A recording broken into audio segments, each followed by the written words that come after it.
গেছি। তো আজকে আসছি, আপনার সাথে কথা বলতে পারতেছি, আপনার সাথে আড্ডা দিতে পারতেছি, সবকিছু মিলে আমাদের কাছে অনেক বেশি ভালো লাগতেছে। মোটামুটি সবাই আমাদের ভিডিও দেখে, যদি ভিডিও না দেখতে কেউ আমাদেরকে দেখতে আসতেন না।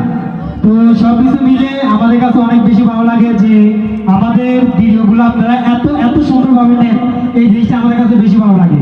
তো কুকুরুল সেলিম আপনারা সবাই, যদিও ওর নাম হচ্ছে আবু তালেব পাশু, ভিডিওর ক্যারেক্টার আপনারা কি সেলিম।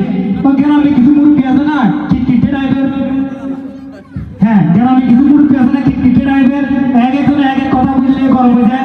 কি হলে কয়েছে হুয়া ছাগলে গিয়েছে ঢুকা, এটা করলেও গরম হয়ে যায়, আর হেরে করলে কুকুরুল সেলিম করলে গরম হয়ে যায়। আসলে ভিডিওর ব্যাপারটা একরকম, আমাদের ব্যক্তিগত জীবনটা হচ্ছে আরেক রকম। বাবুভাইকে অসংখ্য ধন্যবাদ, আপনারা খুব দায়িত্ব নিয়ে এখানে লম্বা একটা সময় থাকার জন্য। আর বাতিজের একটা নাম আছে আপনারা জানেন না?